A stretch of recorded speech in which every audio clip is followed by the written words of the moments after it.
ഈ ദേവദൂതനിൽ തന്നെ ഈ ആൽബർട്ടോ എന്ന് പറയുന്നൊരു കഥാപാത്രം സിനിമയുടെ അവസാന ഘട്ടത്തിലാണ് വരുന്നത്. അപ്പോൾ ആരെയാണെന്നുള്ളപ്പോൾ ഞാൻ പറഞ്ഞു മുരളിയെ വിളിക്കാം. അത് ഷൂട്ടിങ്ങിന് തൊട്ട് മുമ്പാണ് വിളിക്കുന്നത് മുരളിയിലേക്ക്. അപ്പം ഞാനൊരു കാർ യാത്രക്കിടയിലാണ് ഈ തീരുമാനം ഉണ്ടാകുന്നത്. അപ്പോൾ തന്നെ ഞാൻ മുരളിയെ വിളിക്കുന്നു, എൻ്റെ സിനിമ തുടങ്ങുകയാണ്, ഒരു 5 ദിവസം 10 ദിവസം വേണം, വന്നേക്കണം.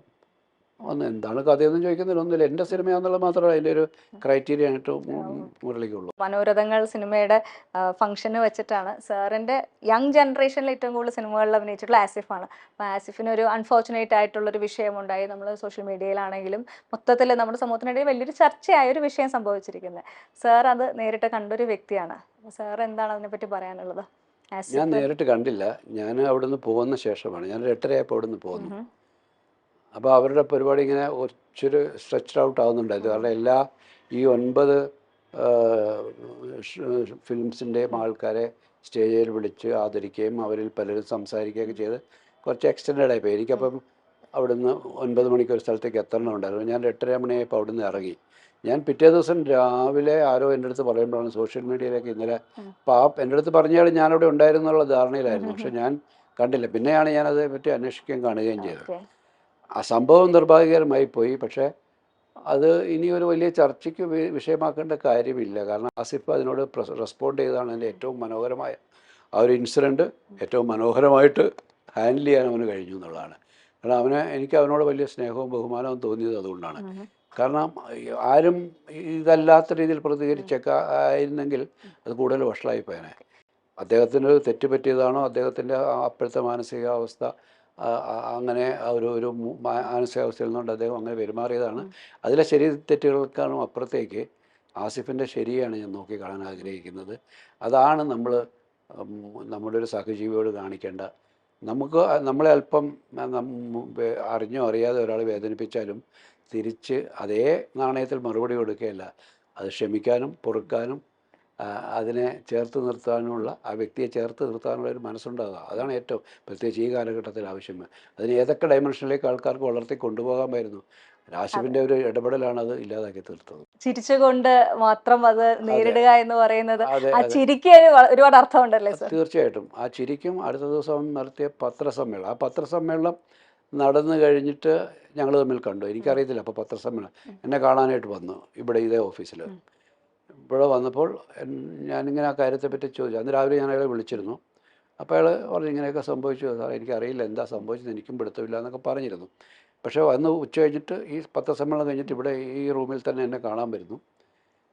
വന്നപ്പം ഞാൻ ചോദിച്ചപ്പോൾ പറഞ്ഞു ഇല്ല സാർ, അത് കഴിഞ്ഞു, ആ പ്രശ്നം കഴിഞ്ഞു, ഞാൻ സംസാരിച്ചു. പിന്നീട് ഞാനത് കണ്ടപ്പോൾ എനിക്ക് അവനോട് വല്ലാത്തൊരു ബഹുമാനവും ഇഷ്ടവും തോന്നി. കാരണം അത്ര പക്വതയോടുകൂടി ആ വിഷയത്തെ ഹാൻഡിൽ ചെയ്യാൻ അവൻ്റെ വായിൽ നിന്ന് തെറ്റായ വാക്ക് വന്നിരുന്നെങ്കിൽ അത് ഇനിയും ആളിക്കത്തേന്. അദ്ദേഹത്തെ വളരെ പക്വതയോടെ അതിനെ ഹാൻഡിൽ ചെയ്ത് അതിനെ ഒരു വലിയ സന്ദേശം നമ്മുടെ സമൂഹത്തിന് നൽകാൻ അവന് കഴിഞ്ഞു എന്നുള്ളതാണ്. ഓക്കെ. ഈ ഒരു ജനറേഷനിൽ വർക്ക് ചെയ്യുന്ന ഒരുപാട് ആക്ടേഴ്സ് ഉണ്ട്. പുതിയ തലമുറയിൽ നമ്മുടെ തന്നെ നടന്മാരുടെയും സംവിധായകരുടെയും ഒക്കെ മക്കൾ അഭിനയിക്കുന്നുണ്ട്. അവരൊക്കെ വലിയ പേരെടുക്കുന്നുണ്ട്. ഇവരുടെ കൂട്ടത്തിൽ അല്ലാതെയുള്ള കുറേ പുതിയതായിട്ട് വന്ന ഒരു വലിയൊരു തലമുറയുണ്ട്. നല്ല രീതിയിൽ സിനിമകൾ കൊണ്ടുപോകുന്നുണ്ട്. മലയാള സിനിമ എക്കാലത്തെക്കാളും വലിയൊരു പ്രശസ്തിയിലേക്ക് എത്തിക്കൊണ്ടിരിക്കുന്ന ഒരു സാഹചര്യം. പക്ഷേ സാറ് ഇപ്പോഴത്തെ ജനറേഷനിൽ ചെയ്യുന്ന എല്ലാ സിനിമകളും ഒരു 2000-ന് ശേഷം ചെയ്തൊക്കെ സിനിമകൾ എടുത്തു കഴിഞ്ഞാൽ ഏറ്റവും കൂടുതൽ ചെയ്തിരിക്കുന്നത് ആസിഫിൻ്റെ കൂടെയാണ്. എന്തുകൊണ്ട് ആസിഫ്? ഇല്ല, അങ്ങനെ പ്രത്യേക കാരണങ്ങളില്ല. ഞാൻ ഈ ആസിഫായിട്ട് ആദ്യം ചെയ്യുന്നത് അപൂർവരാഗമാണ്. അപൂർവരാഗം ചെയ്യുന്നതിന് തൊട്ട് മുമ്പ് അത് പൂർണ്ണമായിട്ടും പുതുമുഖങ്ങളെ വെച്ച് ചെയ്യണമെന്ന് ഉദ്ദേശിച്ച് തന്നെ ചെയ്ത സിനിമയാണ്. അപ്പോൾ അതിനായിട്ടുള്ള അന്വേഷണങ്ങൾ നടക്കുന്നുണ്ടായിരുന്നു. ആ സമയത്താണ് ശ്യാമപ്രസാദ് ഋതുവിൻ്റെ ഒരു പ്രിവ്യൂവിന് എന്നെ വിളിക്കുന്നത് ഇവിടെ കവിത തിയേറ്ററിൽ. ഞാൻ ആ സിനിമ കണ്ടപ്പോൾ ഞാൻ പറഞ്ഞു ഇതിൽ 2 പേരെ എനിക്ക് എന്തായാലും ഈ സിനിമയ്ക്ക് വേണ്ടി ഉപയോഗിക്കാൻ പറ്റും. കാരണം അവർ ഫ്രഷ്, അനിഷാനും ആസിഫും. അങ്ങനെ ആസിഫിനെ ഞാൻ വിളിക്കുന്നു. ആസിഫ് വന്നു, കഥ കേൾക്കുന്നു. നിഷാൻ പിന്നെ ബോംബെയിലായതുകൊണ്ട് അയാളെ വിളിക്കുകയും അയാൾ വരികയും ചെയ്തു. പിന്നെ അതിൽ നിന്ന് ഒരാളെ കൂടെ പിന്നീട് എടുത്തത് വിനയ് ഫോർട്ടാണ്. വിനയ് ഫോർട്ട് ഓഡീഷന് വന്നതാണ്, വിളിപ്പിച്ചതാണ്. പക്ഷേ വിനയ് ഫോർട്ടും അങ്ങനെ ആ ടീമിൻ്റെ ഭാഗമായി. നിത്യയെ പിന്നീട് നമ്മൾ നേരത്തെ ആകാശഗോപുരത്തൊക്കെ കണ്ടൊരു ഓർമ്മയിലാണ്.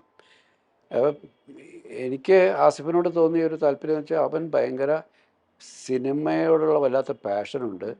അതിനുവേണ്ടി ഒരുപാട് കഷ്ടപ്പെട്ടിട്ടുണ്ട്.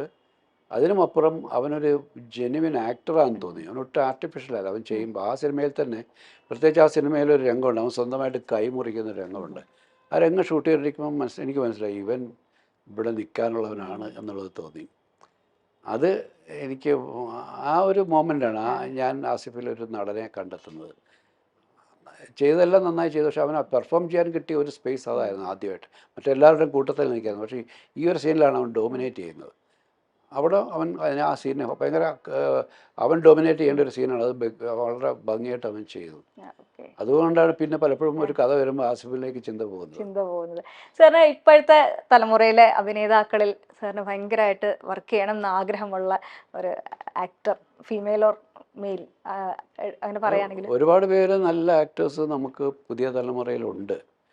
അവർക്കൊരു പക്ഷേ ചിലപ്പോൾ അവർക്ക് അവർക്ക് ചെയ്യാൻ പാകത്തിലുള്ള ഒരു കരുത്തുറ്റ ക്യാരക്ടേഴ്സ് അവരുടെ കയ്യിൽ എത്തിപ്പെടാത്തതുകൊണ്ടായിരിക്കും പലർക്കും അവരുടെ പൂർണ്ണമായിട്ടുള്ള കഴിവ് പുറത്തേക്ക് വിട്ടാൻ പറ്റത്തില്ല. എനിക്ക് ആഗ്രഹമുള്ള ഒരാൾ ഫഹദാണ്.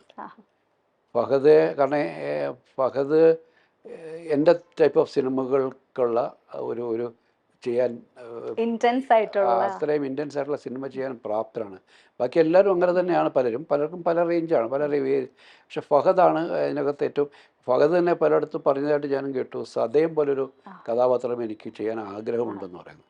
അപ്പോൾ അയാൾക്ക് കോൺഫിഡൻസ് ഉണ്ട്. മോഹൻലാലിൻ്റെയും എൻ്റെയും ഏറ്റവും നല്ല സിനിമകളിലൊന്നാണ്. ഞാൻ എൻ്റെ ആസ് എ ഡയറക്ടർ എൻ്റെ ഏറ്റവും ബെസ്റ്റ് സിനിമയായിട്ട് ഞാൻ സദയത്തെയാണ് കാണുന്നത്. മോഹൻലാലിൻ്റെ ഏറ്റവും നല്ല സിനിമകളിലൊന്നാണ്. ദേശീയ തലത്തിൽ ഒരിടത്തും അംഗീകരിക്കപ്പെട്ടില്ലെങ്കിൽ പോലും അയാളുടെ ഏറ്റവും മികച്ച വേറിട്ടൊരു പെർഫോമൻസാണ്. അപ്പം അത്തരമൊരു ഒരു അഭിനയത്തെ തിരിച്ചറിയാൻ അയാൾക്ക് കഴിഞ്ഞെങ്കിൽ, അത് അയാളുടെ ഒരു ഡ്രീം ക്യാരക്ടറായിട്ട് അയാൾ മനസ്സിൽ കൊണ്ടു നടക്കുന്നതെങ്കിൽ തീർച്ചയായിട്ടും അങ്ങനെ ഒരാളുമായിട്ട് സിനിമ ചെയ്യുമ്പോൾ നമുക്കൊരു വലിയ റിസൾട്ട് ഉണ്ടാക്കാൻ പറ്റും. അതിൽ നിന്ന് നല്ലൊരു സിനിമ ഉണ്ടാക്കാൻ പറ്റും.